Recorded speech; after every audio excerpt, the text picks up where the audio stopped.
నమస్తే, welcome to Bharat today 24/7 news. ముందుగా headlines.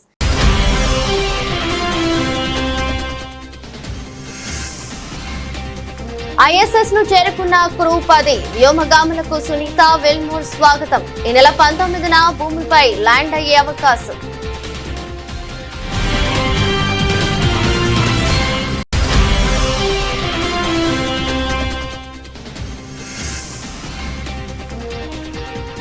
బాలుడిని హెలికాప్టర్ ఎక్కించిన ట్రంప్, ట్రెండింగ్ లో చిన్నారి మస్క్.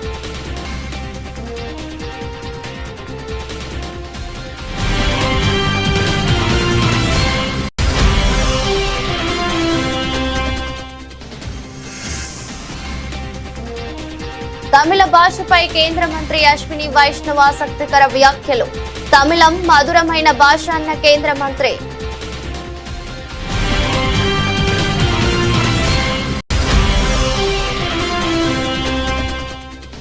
సీఎం రేవంత్ రెడ్డిపై బీఆర్ఎస్ నేత మాజీ మంత్రి హరీష్ రావు కీలక వ్యాఖ్యలు.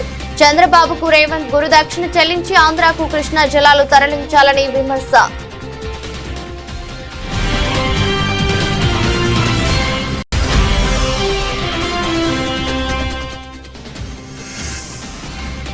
ఉండవల్లిలో ఘనంగా పొట్టి శ్రీరాములు జయంతి కార్యక్రమం. ఆయన చిత్రపటానికి పూలమాల వేసి నివాళులర్పించిన సీఎం చంద్రబాబు.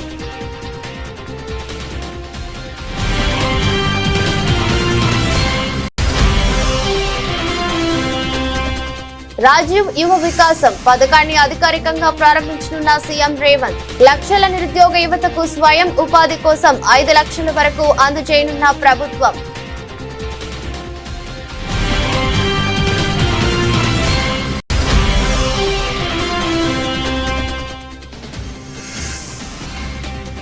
పవన్ కు సిద్ధాంతాలు లేవు, ఊసరవెల్లిలా మారుతున్నారు. అంబటి రాంబాబు ఘాటు వ్యాఖ్యలు.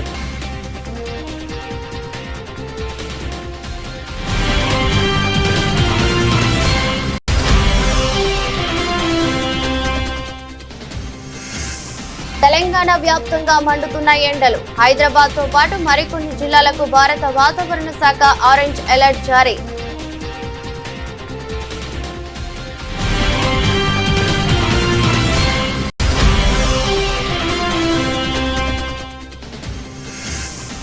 విజయవాడ దుర్గమ్మను దర్శించుకున్న రాబిన్ హుడ్ మూవీ టీం. మార్చి 28న ప్రేక్షకుల ముందుకు తీసుకురానున్న మేకర్స్.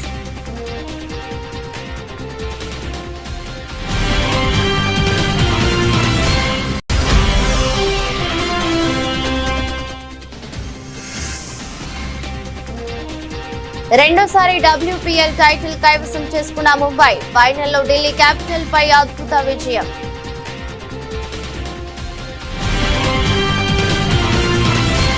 అంతరిక్ష కేంద్రంలో చిక్కుకుపోయిన వ్యోమగాములు సునీత విలియమ్స్, బుచ్ విల్మోర్లు ఎటకేలకు భూమికి తిరిగి రానున్నారు.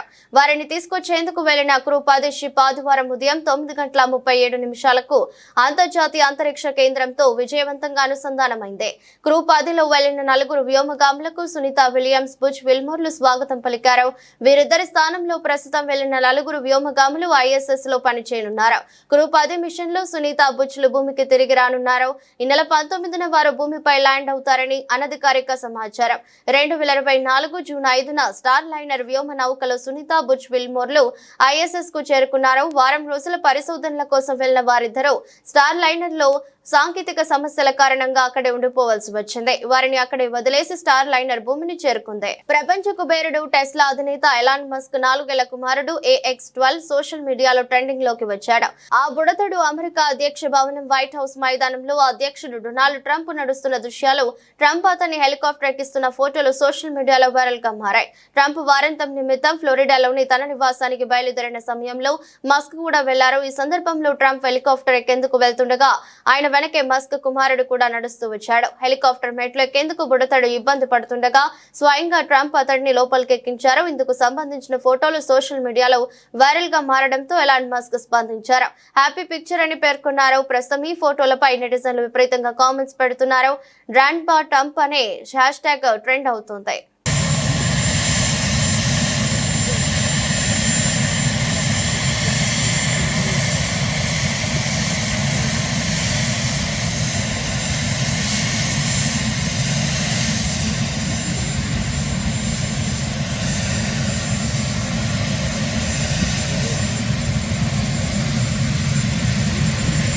ప్రభుత్వం తమిళనాడు మధ్య జాతీయ విద్యా విధానం అమలు విషయంలో వివాదం నెలకొన్న సమయంలో కేంద్ర మంత్రి అశ్విని వైష్ణవ్ ఆసక్తికర వ్యాఖ్యలు చేశారు.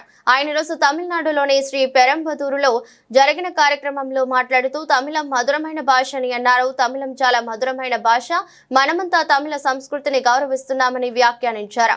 దేశానికి ప్రపంచానికి అందిన ఆస్తుల్లో తమిళం ఒకటి అన్నారు. అన్ని భారతీయ భాషలను ఆస్వాదిద్దామని ఆయన పిలుపునిచ్చారు. మన ప్రధానమంత్రి అదే స్ఫూర్తితో పనిచేస్తున్నారని, ప్రతి భారతీయ భాషకు ప్రత్యేక స్థానం గుర్తింపు ఉండేలా చూసుకోవాలని, అదే సమయంలో మన మధ్య స్నేహాలు సంబంధాలు దెబ్బతినకుండా చూసుకోవాలని, మొత్తంగా దేశాన్ని ఐక్యంగా 3వ అతిపెద్ద ఆర్థిక వ్యవస్థగా మార్చుకోవడం, ప్రపంచం మన శక్తిని గుర్తించేలా చూసుకోవడం వంటి లక్ష్యాలను కలిగి ఉండాలని తెలిపారు. In the end, I would like to say that Tamil is a very, very sweet language. I know a few words only. Vanakkam, eppadi irukkinga and nandri, 3-4 words, but very nice, very sweet language. I was lucky. I had a professor Sadgopan at IIT Kanpur, so he introduced me to. In North India, we generally know Tamil as masala dosa only, right? So he taught me so many different types of so many facets of Tamil culture. Very deep culture, very ancient culture. We all respect the Tamil culture, we all respect the Tamil language, and this is one of the assets of our country. This is also one of the assets of the world, and let's take pride in that, let's take joy in that, and let's enjoy all the Indian languages. That is the spirit with which our Prime Minister is working today, making sure that every Indian language gets its big place under the sun, make sure that they get the respect which is due to them, make sure that they get the exposure. For example, I'll tell you one small thing. In the telecom and the data protection laws, our Prime Minister inspired us. BRS నేత మాజీ మంత్రి హరీష్ రావు కీలక వ్యాఖ్యలు చేశారు. CM Revanth Reddy గురువు AP ముఖ్యమంత్రి చంద్రబాబు పాలమూరుకు నీళ్లు కూడా ఇవ్వలేదని, కానీ కేసీఆర్ 10 లక్షల ఎకరాలకు నీళ్లు ఇచ్చారని అన్నారు. చంద్రబాబుకు రేవంత్ రెడ్డి గురు దక్షిణ చెల్లించేందుకు మంత్రి ఉత్తమ్ కుమార్ రెడ్డి విజయవాడ వెళ్లి చేపల పులుసు తిన్నందుకు ఆంధ్రాకు కృష్ణా జలాలు తరలించాలని హరీష్ రావు విమర్శించారు. ఈ సందర్భంగా ఆదివారం ఆయన తెలంగాణ భవన్ లో మీడియాతో మాట్లాడుతూ వీటిపై చర్చకు రేవంత్ రెడ్డి సిద్ధమా అంటూ హరీష్ రావు సవాల్ విసిరారు. కేటీఆర్ తాను పదవుల కోసం పోటీ పడటం లేదన్నారు. శనేశ్వరం వంటి రేవంత్ రెడ్డిని పదవి నుంచి దించే వరకు, కేసీఆర్ ను సీఎం ను చేసే వరకు పోటీ పడి పనిచేస్తామని అన్నారు. 6 గ్యారెంటీలు అమలయ్యే వరకు పోరాడుతామని హరీష్ రావు స్పష్టం చేశారు. రోజా రొయ్యల పులుసు గురించి మాట్లాడు, మరి ఉత్తమ్ కుమార్ రెడ్డి చేపల పులుసు తినొచ్చింది మొన్న. మీరందరూ టీవీలో పేపర్లో చూసింది కదా. ఉత్తమ్ కుమార్ రెడ్డి సతీ సమేతంగా చంద్రబాబు నాయుడిని గడిచి చేపల పులుసు తినొచ్చి మొన్న ఏం చేసిండు? మొత్తం కృష్ణా నీళ్లు ఆంధ్రప్రదేశ్ తీసుకుపోతుంటే సపరేట్ చేతులు కట్టుకొని నిలబడ్డాడు ఉత్తమ్ కుమార్ రెడ్డి. ఇప్పుడు 34 తక్కువ అని మాట్లాడుతుండ్రు. 34 తక్కువ అంటే 24 కూడా వాడుకోలే వీళ్ళు. ఈ సంవత్సరం ఎంత వచ్చింది తెలుసా బైసాబ్? Not even 24. 24% కూడా మన కృష్ణా నదిలో ఈ సంవత్సరం నీళ్లు వాడక ఇవాళ నల్లగొండ, మహబూబ్ నగర్లో పంటలు ఎండుతున్నాయంటే ఈ కాంగ్రెస్ ప్రభుత్వ వైఫల్యం, చేతగాంతనం, చంద్రబాబు నాయుడుకు రేవంత్ రెడ్డి గారి గురుదక్షిణ, ఉత్తమ్ కుమార్ రెడ్డి దంపతులు పోయి ఆడ తినొచ్చిన చేపల పులుసు పుణ్యం. ఇంకా అన్ని చిల్లర మాటలు. ప్రతిపక్ష పదవి కోసమట నేను కేటీఆర్ గారు కొట్లాడు, మేము ఉద్యమకారులం. కేసీఆర్ ఆదేశాలతోని మంత్రి పదవికి రాజీనామా చేసిన, 2 సార్లు ఎమ్మెల్యే పదవికి రాజీనామా చేసిన. కేసీఆర్ ఆదేశాలను తూచా తప్పకుండా పాటించే క్రమశిక్షణ కలిగిన కార్యకర్తలు మేమిద్దరం. నీకు అలవాటు, నువ్వు కాంగ్రెస్లో చేరి ఒక్కొక్కరిని తొక్కుకుంటా సీనియర్ల మీద సోషల్ మీడియాలో తప్పుడు పోస్టులు పెట్టి 50 కోట్లకు పదవి కొనుక్కున్నావు. నేను చెప్పలే, కోమటిరెడ్డి వెంకటరెడ్డి చెప్పింది కదా, 50 కోట్లకు పీసీసీ పదవి కొనుక్కొని పైసలతోనే అడ్డదారిన దొడ్డిదారిన. నీకు అలవాటు రేవంత్ రెడ్డి, మాకు అలవాటు లేదు. ఎస్, మేమిద్దరం పోటీ పడతాం. శనేశ్వరుల్లాగా ఈ రాష్ట్రానికి పట్టిన నీ పీడను తొలగించడానికి, నిన్ను దించడానికి పోటీ పడతాం. పదవుల కోసం పోటీ పడం. ఈ రాష్ట్ర ప్రజలకు న్యాయం చేయడం కోసం, ఈ రాష్ట్ర ప్రజలకు మేలు జరగడం కోసం, ఈ రాష్ట్ర ప్రజలకు నువ్వు ఇచ్చిన 6 గ్యారెంటీలు అమలు చేసేదానికోసం పోటీ పడతాం. నీ ముక్కు బిండి మహాలక్ష్మి కింద 2500 ఇప్పించడం కోసం నీ వెంట పడతాం. రైతు రుణమాఫీ పూర్తయ్యేదాకా నీ వెంట పడతాం. రైతులకు 15,000 రైతు బంధు డబ్బులు పడేదాకా పోటీబడి నీ వెంట పడతాం.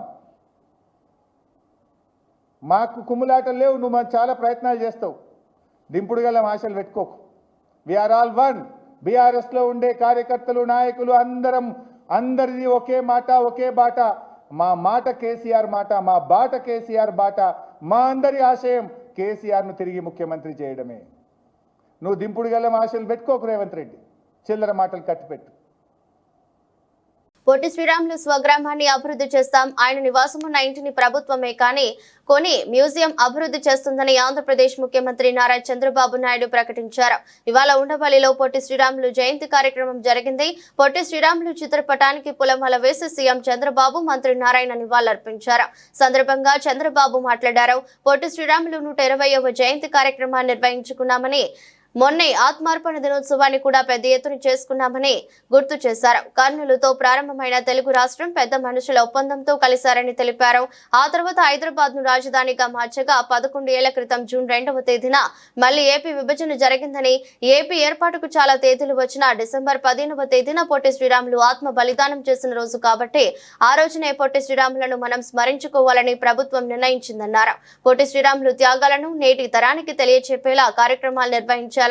జనం కోసం, తెలుగు జాతి కోసం ఒతికిన వ్యక్తి అమరజీవి పొట్టి శ్రీరాములు అని చంద్రబాబు కొనియాడారు. పొట్టి శ్రీరాములు మెమోరియల్ ట్రస్ట్ ఏర్పాటు చేస్తే బాగుంటుందన్నారు. చాలా సంతోషం. ప్రభుత్వాలు చేయడం కంటే అభిమానులు, సమాజం ముందుకొచ్చి ఆయన చేసిన త్యాగాల్ని గుర్తు చేసే విధంగా మీరు ట్రస్ట్ పెట్టి చేయగలిగితే అది ఎప్పటికీ శాశ్వతంగా ఉంటుంది. నా జీవితంలో నేను చాలా చూశాను. ప్రభుత్వం చేసేది రొటీన్ గా ఉంటుంది, మీరు చేసేది ఒక స్ఫూర్తిదాయకంగా ఉంటుంది. అలాంటి స్ఫూర్తిదాయకంగా ముందుకు వచ్చిన మిమ్మల్నే కాకుండా రాష్ట్రంలో ఉండే ప్రతి ఒక్కరిని కూడా అభినందిస్తున్నా. మనం అందరం కూడా ఏది కూడా ఒక వారసత్వంగా భావితరాలకు అందించాల్సిన అవసరం ఉంది. ఏదైతే పొట్టి శ్రీరాములు గారు త్యాగం చేసిన తర్వాత ఒక రాష్ట్రం ఏర్పడి తెలుగు వారి పరిపాలనలో పాలన పరిస్థితి తీసుకొచ్చారు. అలాంటి సందర్భంలో అలాంటి వ్యక్తుల యొక్క త్యాగాల్ని 1 రోజు 2 రోజులు ఆలోచించడం కాకుండా శాశ్వతంగా చరిత్ర ఉన్నంత వరకు వీరిని గుర్తుపెట్టుకునే బాధ్యత మన పైన ఉంది. భావితరాలకు అందజేయాల్సిన బాధ్యత కూడా మన పైన ఉంది. దానికి మీరందరూ ముందుకు వచ్చి చేస్తామని చెప్పి వచ్చారు. చాలా సంతోషం. ముఖ్యమంత్రి రేవంత్ రెడ్డి, ఉప ముఖ్యమంత్రి బట్టి విక్రమార్క, మంత్రి పొన్నం ప్రభాకర్ రాజీవ్ యువ వికాసం పథకాన్ని అధికారికంగా ప్రారంభించనున్నారు. పథకం కింద BC, SC, ST, minority, EBC వర్గాలకు చెందిన 5 లక్షల నిరుద్యోగ యువతకు స్వయం ఉపాధి కోసం 5 లక్షల వరకు అందజేయనున్నామని, ఈ విషయమై ఉప ముఖ్యమంత్రి బట్టి విక్రమార్క, మంత్రి పొన్నం ప్రభాకర్ అధికారులతో సమావేశమయ్యారు. సికింద్రాబాద్ తో పాటు తెలంగాణలో వివిధ రైల్వే స్టేషన్ల అభివృద్ధికి కేంద్రం సంపూర్ణంగా సహకరిస్తుందని కేంద్ర మంత్రి కిషన్ రెడ్డి స్పష్టం చేశారు. ఇటీవల ప్రారంభించిన చర్లపల్లి రైల్వే స్టేషన్ కు అప్రోచ్ రోడ్ల నిర్మాణానికి రాష్ట్ర ప్రభుత్వం భూసేకరణ పూర్తి చేసి ఇవ్వాలని కిషన్ రెడ్డి కోరుతున్నారు. ఈ రకంగా తెలంగాణ రాష్ట్రంలో కానీ, మన సికింద్రాబాద్ రైల్వే స్టేషన్ లో కానీ రానున్నటువంటి 5 సంవత్సరాల్లో ఈ రైల్వే స్టేషన్ల యొక్క మరి స్వరూపం ఏదైతున్నదో అద్భుతంగా మారబోతుందన్న విషయాన్ని ఈ సందర్భంగా నేను మనవి చేస్తా ఉన్నాను. దీనికి ప్రజలందరూ కూడా సహకరించాలి. రాష్ట్ర ప్రభుత్వం కూడా చర్లపల్లి రైల్వే స్టేషన్ కానీ, సికింద్రాబాద్ రైల్వే స్టేషన్ కానీ అప్రోచ్ రోడ్ల కోసం ల్యాండ్ అక్విజిషన్ పూర్తి చేయాలని నేను ఈ సందర్భంగా కోరుతా ఉన్నాను. ముఖ్యమంత్రి గారు ఆ రోజు చర్లపల్లి రైల్వే స్టేషన్ ప్రారంభోత్సవం అప్పుడు కూడా రిక్వెస్ట్ చేశాను. ఆయనకు స్వయంగా నేను ఉత్తరం రాశాను. చర్లపల్లి రైల్వే స్టేషన్ కావాల్సినటువంటి అద్భుతమైనటువంటి అప్రోచ్ ఉండాలి. ఎందుకంటే అది టెర్మినల్, హైదరాబాద్కి వచ్చేటువంటి చాలా ట్రైన్స్ అక్కడే అవుతాయి. హైదరాబాద్ నుంచి వెళ్ళేటువంటి ట్రైన్లు అక్కడి నుంచే ప్రారంభమవుతాయి. కాబట్టి దానికి అప్రోచ్ రోడ్డు బాగా ఉండాలని చెప్పి కూడా నేను ముఖ్యమంత్రి గారిని కోరాను. మరి ఇది ఇంకా కొలిక్కి రావాల్సినటువంటి అవసరం ఉంది. మన సికింద్రాబాద్ రైల్వే స్టేషన్ కూడా ఇంత అద్భుతంగా చేస్తున్నప్పుడు రైల్వే స్టేషన్ ఎదురుగా కూడా మరి అప్రోచ్ రోడ్డు బాగుండాలి. కాబట్టి ఆ విషయం కూడా రాష్ట్ర ప్రభుత్వం ఆలోచన చేయాల్సిన అవసరం ఉందనే విషయం ఎందుకంటే ల్యాండ్ అక్విజిషన్ చేసి మనకి ఇవ్వాల్సినటువంటి బాధ్యత రాష్ట్ర ప్రభుత్వాల మీద ఉంటుంది. కాబట్టి ఆ పని కూడా పూర్తి చేయాల్సిందిగా సికింద్రాబాద్ చెర్రాపల్లి రైల్వే స్టేషన్ పనులు పూర్తి చేయాల్సిందిగా నేను ఈ సందర్భంగా రాష్ట్ర ప్రభుత్వాన్ని కోరుతూ హైదరాబాద్ నగరంలో జనసేన అధినేత AP deputy CM Pawan Kalyan ఏ మాత్రం సిద్ధాంతాలు లేవని, ఎప్పుడు ఎలా ప్రవర్తిస్తారో ఎవరికీ అర్థం కాదని, చివరికి ఆయనకు కూడా అర్థం కాదేమోనని వైసీపీ నాయకుడు అంబటి రాంబాబు ఘాటు వ్యాఖ్యలు చేశారు. సమయానుకూలంగా ఊసరబెల్లిలా మారుతూ మభ్యపెడుతున్నాడని వైసీపీ కార్యాలయంలో ఏర్పాటు చేసిన మీడియా సమావేశంలో జనసేన ఆవిర్భావ సభలో పవన్ కళ్యాణ్ ప్రసంగం తీర్పుపై విమర్శలు చేశారు. రాష్ట్ర ప్రజానికానికి అండగా నిలబడతామని హామీ ఇచ్చిన పవన్ గద్దెనెక్కిన తర్వాత ప్రజా సమస్యలు పట్టించుకోవడం లేదని, 4 దశాబ్దాల టీడీపీని నిలబెట్టింది జనసేన పార్టీ అని పవన్ అంగీకరించడం సముచితంగా ఉందన్నారు. టీడీపీని నిలబెట్టేందుకే జనసేన రాజకీయ పార్టీ పుట్టిందని వైసీపీ మొదటి నుంచి కూడా చెబుతుందని ఇదేనని స్పష్టం చేశారు. జనసేనను బి టీం పార్టీగా చంద్రబాబు వదిలారని విమర్శించారు. జస్ట్ బిఫోర్ ఎన్నికలప్పుడు దీన్ని ప్రారంభించి ఒక బి టీమ్ గా చంద్రబాబు నాయుడు గారు వదిలారు. కాపులందరినీ కట్టగట్టి, ఎందుకంటే డైరెక్ట్ గా చంద్రబాబు నాయుడు గారి కాపుల్ని చేతుల్లోకి తీసుకోలేడు. ఈ రాష్ట్రంలో ఉన్నటువంటి కులాల చరిత్ర అలాంటిది. చంద్రబాబు నాయుడు గారు తెలుగుదేశం పార్టీ కాపు సామాజిక వర్గం మీద అనేకమైనటువంటి దుశ్చర్యలు చేసినటువంటి సమాజం ఆంధ్ర రాష్ట్రంలో ఉంది. అందులో డైరెక్ట్ గా ఆయనతో మాట్లాడలేరు కాబట్టి కాపులతో పవన్ కళ్యాణ్ గారిని అక్కడ పెట్టి ఆయన నుండి అట్రాక్ట్ చేసి తద్వారా తన వైపు మరలించుకోవాలనేటువంటి ఒక ప్రయత్నంలో భాగంగానే జనసేన పార్టీ ఆవిర్భవించింది అనేది ఇవాళ మేము కొత్తగా చెప్పటంలా, డే 1 నుంచి చెబుతున్నటువంటి అంశమని ఈ సందర్భంగా నేను మనవి చేస్తున్నా. ఆ ప్రక్రియలోనే చంద్రబాబు నాయుడు గారికి ఎప్పుడు ఆపద వచ్చినా కాపులు తీసుకెళ్లి లింక్ చేయడానికి ఏర్పాటు చేయబడినటువంటి ఒక రాజకీయ పార్టీగా ముద్రపడినటువంటి రాజకీయ పార్టీ. అందువల్లే చంద్రబాబు నాయుడు గారిని నిలబెట్టడానికి ప్రయత్నం చేశారు. చంద్రబాబు నాయుడు గారే మొత్తం జనసేనకి తెలుగుదేశం పార్టీకి మేనేజ్ చేసేది ఎవరయ్యా అంటే నారా చంద్రబాబు నాయుడు గారు, ముఖ్యమంత్రి గారు దీన్నంతా కూడా టోటల్ గా మెయింటైన్ చేసేటటువంటి పరిస్థితిలో ఇవాళ ఉన్నారు. దీనిలో ఒక మాట అన్నారు పవన్ కళ్యాణ్ గారు, 100% స్ట్రైక్ రేట్. ఏంటి 100% స్ట్రైక్ రేట్? నాకు అర్థం కాలేదు. మీరు ఒక్కళ్ళే వచ్చారు 100% స్ట్రైక్ రేట్ కి. 21 సీట్లు పోటీ చేశారు, 21 సీట్లు మీరు గెలిచారు. అందువల్ల మీరు 100% స్ట్రైక్ రేట్ అని అనుకుంటే ఎలాగా అంటున్నా? అది బలం కాదు నాయనా. 2 పార్టీల యొక్క మద్దతు నీకు వాపుగా కనపడి నీకు 21 వచ్చినాయి. అది రాష్ట్ర ప్రజల దురదృష్టం వల్ల వచ్చిందని నేను మనవి చేస్తున్నా. 21 సీట్లు గెలుచుకొని ఇది నాకు స్ట్రైక్ రేట్, అద్భుతం, అమోఘం అనేటువంటి మాట మాట్లాడుతున్నారు. శభాష్ అయ్యా. నేను మాట చెప్తాను. ఏమండి పవన్ కళ్యాణ్ గారు, కొన్నిదల పవన్ కళ్యాణ్ గారు, మీ డయాస్ మీద 21 మంది శాసనసభ్యులు ఉన్నారు, 2 పార్లమెంట్ సభ్యులు ఉన్నారు. అసలు మీ వాళ్ళు ఎవరు చెప్పండి నాకు. మీ పార్టీలో వచ్చిన వాడు ఎవరు? చంద్రబాబు నాయుడు గారి దగ్గర టికెట్ లేకపోతే పంపిస్తే వాళ్ళకి టికెట్ ఇచ్చావు. మేము రిజెక్ట్ చేసిన బ్యాచ్ కొంతమంది టికెట్ ఇచ్చావు. నీ సొంత మనుషులు, నీ పార్టీ మనుషులు ఎవరున్నారు? ఎవరు లేరు. గాలి కొట్టుకొచ్చిన వాళ్ళని కొంతమందిని పెట్టుకున్నావు. నీ అదృష్టం బాగుంది, గాలి కొట్టింది, గెలిచావు. ఇది జరిగినటువంటి అంశం. 100% స్ట్రైక్ రేట్ అనేటువంటి మాట మాట్లాడుతున్నావు. అసలు నీకున్నటువంటి 22 శాసనసభ్యుల్లోనూ 21 శాసనసభ్యుల్లోనూ 2 పార్లమెంటు సభ్యుల్లోనూ 100% నీ వాళ్ళు కాదయ్యా, చంద్రబాబు నాయుడు గారి మనుషులు లేదా మేము రిజెక్ట్ చేసినటువంటి మనుషులు అనే విషయాన్ని. సుమారు 1000 కోట్ల రూపాయల నిధులతో ఏఎంఆర్పీ ప్రధాన కాలువలు, డిస్ట్రిబ్యూటరీల లైనింగ్, మరమ్మతు పనులను చేపట్టనున్నట్లు రాష్ట్ర రోడ్లు, భవనాల, సినిమాటోగ్రఫీ శాఖల మంత్రి కోమటిరెడ్డి వెంకటరెడ్డి తెలిపారు. ఏఎంఆర్పీ ఆయకట్టు పరిధిలోకి వచ్చే కనగల్ మండల కేంద్రం సమీపంలోని మైలసముద్రం చెరువు వద్ద సాగునీటి పరిస్థితిని మంత్రి కలెక్టర్ తో కలిసి పరిశీలించారు.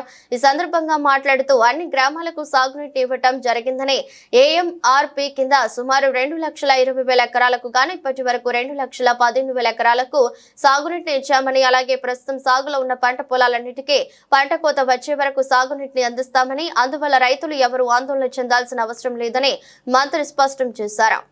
మైలసముద్రంతో పాటు టేలెండ్లో వాటర్ కరెక్ట్ వస్తలేదని చెప్పి ఒక్కొక్క 2, 3, 5, 6 గ్రామాలకే తప్ప చాలా గ్రామాల వరకు ఎక్కడ కూడా పంట ఎండిపోలేదు. అయినా సరే ఈరోజు అసెంబ్లీ హాలిడే కాబట్టి కలెక్టర్ గారితో కలిసి ఈ ప్రోగ్రాం పెట్టుకున్నాం. దాదాపు ఏఎంఆర్పీ కింద ఒరిజినల్ ఆయకట్టు 2,20,000 ఎకరాలు. ఇప్పుడు దాదాపు 2,15,000 వరకు రీచ్ అయింది. మిగతా దానికి కూడా ఇచ్చినాం కానీ మధ్యలో పైన దాంతో అయిపోయింది. ఇప్పుడు ఈరోజు మన కలెక్టర్ గారు గత వారం రోజులుగా రెగ్యులర్గా దాన్ని ఫాలోఅప్ చేస్తూ ఇరిగేషన్ అధికారులతో కలిపి 1 ఎకరం ఎండిపోకుండా ఇంకా వచ్చే 20 రోజులు 1 మంత్ ఈ హార్వెస్టింగ్ వరకు నీళ్ళు ఇస్తామని రైతులందరికీ హామీ ఇస్తున్నాం. రాబో కాలంలో ఈ మెయిన్ కెనాల్ కూడా లైనింగ్ కోసం 850 crores ఎస్టిమేషన్ ఇవ్వడం జరిగింది. ఆ త్వరలో అది కూడా శాంక్షన్ చేపిస్తున్నాను. దాంతోపాటు D37 కానీ మేజర్ ఎక్కడెక్కడ డిస్ట్రిబ్యూటర్స్ ఉన్నాయో అవన్నీ కూడా 30 years బ్యాక్ తీసినాయి. అన్ని కంపల్సరీ వెళ్తే ఎవ్రీ సీజన్లో మెయింటెనెన్స్ చేయవలసి వస్తుంది. మెయింటెనెన్స్ గవర్నమెంట్ ఇరిగేషన్ శాఖ డబ్బులు ఇవ్వదు. రైతులు నేను స్వయంగా పెట్టి ఈసారి కూడా దాదాపు 90 లక్షల రూపాయలు పెట్టి అన్ని డిస్ట్రిబ్యూటర్స్ పైకి వెళ్ళి రిపేర్ చేయడం జరిగింది. కాబట్టి కెనాల్స్ కూడా లైనింగ్ పెట్టాము. అదొక 350 కోట్ల 350 crores టోటల్గా 1000 crores పైననే ఈ 1-2 monthsలోనే టెండర్ స్టేజ్కి వస్తుంది. దాంతోపాటు రైతులందరూ కూడా విజ్ఞప్తి చేస్తున్నాం, మీరు అందరూ కూడా పైన ఉన్న వాళ్ళు మోటార్లు పెట్టి కింద వాళ్ళకి ఇబ్బంది పెట్టకుండా, మీరు అవసరం ఉన్నా లేకున్నా మీ పొలానికి సరిపోయిన తర్వాత మీరు దాని జోలికి పోవద్దు. మోటార్లు వేయడం ఇలాంటి చేయొద్దని మీకు అందరికీ కూడా రిక్వెస్ట్ చేస్తున్నాను. ఎందుకంటే అందరు రైతులు అందరూ బాగుండాలి, అదే మా గవర్నమెంట్ కోరిక. ఈరోజు కలెక్టర్ గారు ప్రతి ఒక్కటి కూడా మానిటర్ చేస్తున్నారు. అందుకనే ఈరోజు ఇవన్నీ కంప్లీట్ చేయడం, టేల్ ఎండ్ వరకు ఈజీగా నిలిపోవాలంటే లైనింగ్ ఉంటే తొందర వాటర్ కూడా వేస్టేజ్ ఎక్కువ ఉంటుంది. అక్కడక్కడ డిస్ట్రిబ్యూటర్ కెనాల్ తెంపుతున్నారు. అందుకనే లైనింగ్ ప్రపోజల్తో పాటు మెయిన్ కెనాల్ కూడా మీకు తెలుసు 1988లో ఎన్టీ రామారావు సీఎంగా ఉన్నప్పుడు తీసిన మెయిన్ కెనాల్ రాష్ట్రంలో అంతటా లైనింగ్ అయినాయి.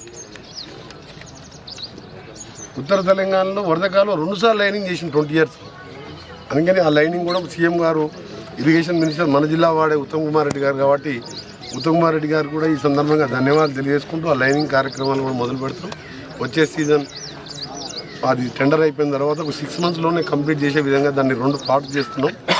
ఈరోజు రైతులకు మళ్ళొకసారి చెప్తున్నాను, నేను ఏ ప్రాబ్లం ఉన్నా మీ అందరూ కూడా ఒకరికొకరు కోఆపరేట్ చేసుకోవాలని. అలాగే 28th రోజు 4 లిఫ్ట్ ఇరిగేషన్లు పొనుగోడు, నర్సింగ్పట్ల, కంచనపల్లి, అలాగే మన బగ్గతాయి కుంట అని టౌన్ పైన ఉంటుంది. ఆ చెరువు నింపితే లిఫ్ట్ ద్వారా నింపితే ఏంటంటే టౌన్లో ఉండే బోర్స్కు గ్రౌండ్ వాటర్ పెరగాలని అదొక 6 కోట్లు లిఫ్ట్ పెట్టడం జరిగింది కెనాల్ పక్కకే. అవి కూడా గౌరవ ఇరిగేషన్ శాఖ మంత్రులు ఉత్తమ్ కుమార్ రెడ్డి గారు అధ్వర్యంలో ఆయనతో శంకుస్థాపన చేపిస్తున్నాం. వారు అడగగానే శాంక్షన్ చేసిండ్రు. ఏప్రిల్ ఎండలు మండు అని చదివే ఉంటారు, కానీ మార్చి నెల మొదలైన నాటి నుంచి ఎండలు దంచి కొడుతున్నాయి. బయట తిరగాలంటే భయపడాల్సిన పరిస్థితి ఏర్పడింది. మధ్యాహ్నం పూట ఎండలు బగబగమంటున్నాయి. మరీ ముఖ్యంగా హైదరాబాద్ లాంటి నగరాల్లో ఎండలు రోజు రోజుకు పెరుగుతూ పోతున్నాయి. మరికొన్ని రోజుల్లో ఎండలు మరింత పెరిగే అవకాశం కనిపిస్తుంది. ఈ నేపథ్యంలోనే భారత వాతావరణ శాఖ హైదరాబాద్ నగర వాసులకు షాక్ ఇచ్చే న్యూస్ చెప్పింది. వచ్చే రోజుల్లో ఎండలు తారాస్థాయికి చేరే అవకాశం ఉందని తెలిపింది. హైదరాబాద్ తో పాటు తెలంగాణలోని మరికొన్ని జిల్లాలకు కూడా భారత వాతావరణ శాఖ హెచ్చరికలు జారీ చేసింది. ఆదివారం సోమవారంలో ఎండలు 44 డిగ్రీలకు చేరే అవకాశం ఉందని తెలిపింది. ఉష్ణోగ్రతలు తీవ్ర స్థాయికి చేరే అవకాశం ఉన్న నేపథ్యంలో భారత వాతావరణ శాఖ హైదరాబాద్ కు ఆరెంజ్ అలర్ట్ జారీ చేసింది. హైదరాబాద్ తో పాటు ఆదిలాబాద్, జగిత్యాల, కరీంనగర్, కొమురంభీం, మంచిర్యాల, నిర్మల్, పెద్దపల్లి, రాజన్న సిరిసిల్ల జిల్లాలకు కూడా ఆరెంజ్ అలర్ట్ జారీ చేసింది. ఇక ఉత్తర భారతదేశంలోని కొన్ని రాష్ట్రాల్లో ఎండలు దంచి కొడుతున్నాయి. కొన్ని చోట్ల 40 డిగ్రీలకు పైగా ఉష్ణోగ్రతలు నమోదవుతున్నాయి. జార్ఖండ్ లోని దల్తూన్ గంజ్ ప్రాంతంలో అత్యధికంగా 40.7 డిగ్రీల ఉష్ణోగ్రత నమోదైంది. ఆ తర్వాత ఈస్ట్ సింగ్ భూమిలో 40 డిగ్రీల ఉష్ణోగ్రత. ఎండలు ఎక్కువగా ఉన్న పెరిగే అవకాశం ఉన్న ప్రాంతాలకు భారత వాతావరణ శాఖ యెల్లో అలర్ట్ జారీ చేసింది. ప్రజలు మధ్యాహ్నం పూట బయట తిరగటం మంచిది కాదని హెచ్చరిస్తుంది. టాలీవుడ్ యువ నటుడు నితిన్ విజయవాడలోని ప్రసిద్ధ కనకదుర్గమ్మ ఆలయాన్ని సందర్శించారు. ఆయన ప్రధాన పాత్రలో నటిస్తున్న తాజా చిత్రం రాబిన్ హుడ్. ఈ సినిమాకు వెంకీ కొడుముల దర్శకత్వం వహిస్తున్నారు. భీష్మ సినిమా తర్వాత వీరిద్దరి కాంబినేషన్ లో ఈ సినిమా వస్తుండటంతో ప్రేక్షకులలో భారీ అంచనాలు ఉన్నాయి. ఈ సినిమాను మార్చి 28న ప్రేక్షకుల ముందుకు తీసుకురానున్నారు మేకర్స్. ఈ సందర్భంగా వరుసగా ప్రమోషన్స్ నిర్వహిస్తుంది చిత్ర యూనిట్. ఇక ప్రమోషన్స్ లో భాగంగా నేడు విజయవాడ కనకదుర్గమ్మను దర్శించుకుంది చిత్ర యూనిట్. నితిన్ దర్శకుడు వెంకీ కుడుములతో పాటు ఇతర ముఖ్య తారాగణం ఇంద్రకీలాద్రిపై ఉన్న అమ్మవారిని దర్శించుకుని ప్రత్యేక పూజలు చేశారు. దర్శనానంతరం నితిన్ మీడియాతో మాట్లాడుతూ రాబిన్ హుడ్ సినిమా విజయవంతం కావాలని అమ్మవారి ఆశీస్సులు కోరుకుంటూ ఈ దర్శనం చేసినట్లు తెలిపారు. ఇక నితిన్ రాకతో విజయవాడలో ఆయన అభిమానులు పెద్ద ఎత్తున గుమిగూడారు. నితిన్ తో సెల్ఫీలు తీసుకునేందుకు ఉత్సాహం చూపుతున్నారు.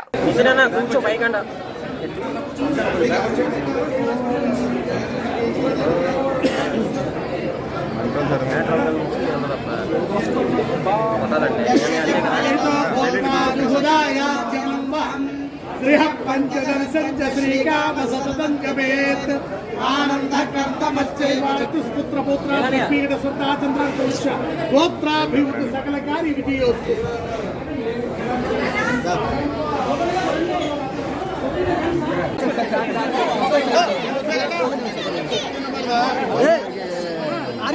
విమెన్స్ ప్రీమియర్ లీగ్ లో ముంబై ఇండియన్స్ ద్వితీయ విజయం సాధించింది. గత రాత్రి ఢిల్లీ క్యాపిటల్స్ తో ముంబైలో ఉత్కంఠ భరితంగా జరిగిన ఫైనల్లో 8 పరుగుల తేడాతో విజయం సాధించిన ముంబై రెండోసారి ట్రోఫీని ఎగరేసుకుపోయింది. ఢిల్లీ జట్టుకు వరుసగా మూడోసారికి కప్పు అందించినట్టే చేజారింది.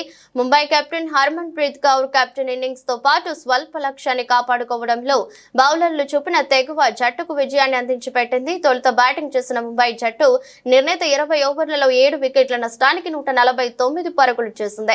బ్యాటర్లు తడబడిన వేళ హర్మన్ ప్రీత్ 44 బంతుల్లో 9 4లు 2 సిక్సర్లతో 66 పరుగులు చేసింది. నట్ స్కివర్ బ్రంట్ 30 పరుగులు చేసింది. జట్టులో మిగతా ఎవరూ చెప్పుకోదగ్గ స్కోరు చేయలేదు. బ్యాటింగ్ పిచ్ పై 149 పరుగులు చేయడంతో ఢిల్లీ క్యాపిటల్స్ విజయం తథ్యమని అందరూ భావించారు. అయితే ఆ స్కోరును కాపాడుకోవడంలో ముంబై బౌలర్లు అద్భుతంగా రాణించారు. నట్ స్కివర్ బ్రంట్ బౌలింగ్ లోను రాణించి కెప్టెన్ మెగ్ లానింగ్ సహా 3 కీలక వికెట్లు పడగొట్టింది. బ్యాటర్లపై ఒత్తిడి పెంచడంలో బౌలర్లు విజయం సాధించారు. ఫలితంగా ఢిల్లీ క్యాపిటల్స్ నిర్ణీత 20 ఓవర్లలో 9 వికెట్లు కోల్పోయి 141 పరుగులు మాత్రమే చేసి విజయానికి దగ్గరగా వచ్చి ఆగిపోయింది. ఢిల్లీ బ్యాటర్లలో మరిజానే కాప్ 40 పరుగులు చేయగా జమీమా రోడ్రిగ్స్ 30, నికీ ప్రసాద్ 25 పరుగులు చేశారు. మిగతా వారిలో ఎవరు చెప్పుకోదగ్గ పరుగులు సాధించలేదు. చివరి బంతి వరకు ఉత్కంఠగా సాగిన ఈ మ్యాచ్ లో విజయానికి దగ్గరగా వచ్చిన ఢిల్లీ 9 పరుగుల తేడాతో ఓటమి పాలైంది. చివరి ఓవర్లలో ఢిల్లీ విజయానికి 14 పరుగులు కావాల్సి ఉండగా బంతికి ఉత్కంఠ నెలకొంది. నట్ స్కివర్ వేసిన తొలి బంతికి ప్రసాద్ 1 పరుగు మాత్రమే తీసింది. రెండవ బంతికి నల్లపురెడ్డి చరణి 1 పరుగు తీసింది. దీంతో 4 బంతుల్లో 14 పరుగులు అవసరమయ్యాయి. మూడో బంతికి పరుగు రాలేదు. 4వ బంతికి 1 పరుగు వచ్చింది. ఇక చివరి 2 బంతుల్లో 11 పరుగులు అవసరం కాగా 2 పరుగులు మాత్రమే వచ్చాయి. ఫలితంగా ఢిల్లీ వరుసగా 3సారి ఫైనల్ బోల్తా పడింది. ముంబై వరుసగా 2సారి ట్రోఫీ దక్కించుకుంది. ప్లేయర్ ఆఫ్ ది మ్యాచ్ గా Harman Preet Kaur, player of the series గా నట్ స్కివర్ బ్రంట్ అవార్డులు అందుకున్నారు. వార్తలు ముగించే ముందు మరోసారి హెడ్లైన్స్.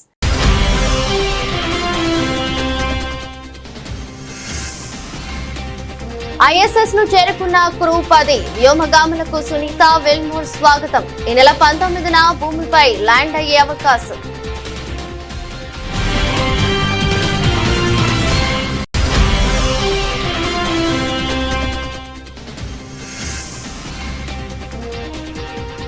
బాలుడిని హెలికాప్టర్ ఎక్కించిన ట్రంప్, ట్రెండింగ్ లో చిన్నారి మస్క్.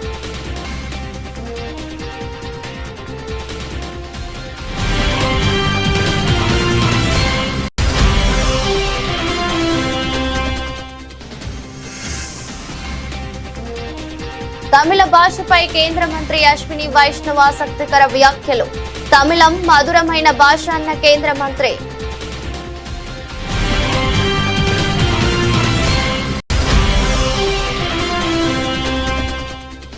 సీఎం రేవంత్ రెడ్డిపై బీఆర్ఎస్ నేత మాజీ మంత్రి హరీష్ రావు కీలక వ్యాఖ్యలు. చంద్రబాబుకు రేవంత్ గురుదక్షిణ చెల్లించి ఆంధ్రాకు కృష్ణా జలాలు తరలించాలని విమర్శ.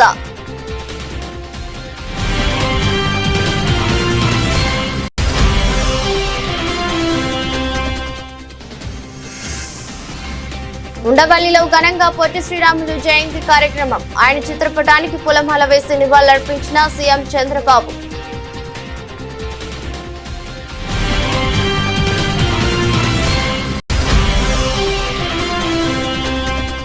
రాజీవ్ యువ వికాసం పథకాన్ని అధికారికంగా ప్రారంభించనున్న సీఎం రేవంత్. లక్షల నిరుద్యోగ యువతకు స్వయం ఉపాధి కోసం 5 లక్షల వరకు అందజేయనున్న ప్రభుత్వం.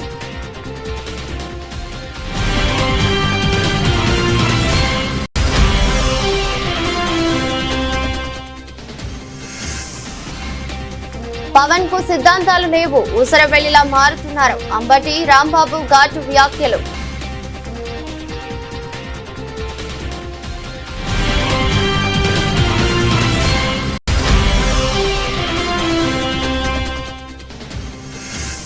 తెలంగాణ వ్యాప్తంగా మండుతున్న ఎండలు. హైదరాబాద్ తో పాటు మరికొన్ని జిల్లాలకు భారత వాతావరణ శాఖ ఆరెంజ్ అలర్ట్ జారీ.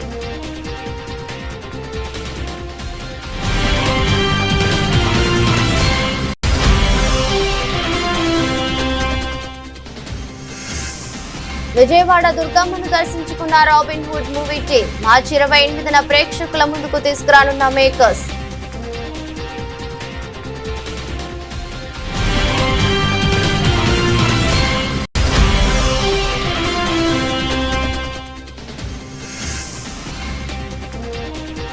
రెండోసారి WPL టైటిల్ కైవసం చేసుకున్న ముంబై ఫైనల్లో ఢిల్లీ క్యాపిటల్ పై అద్భుత విజయం.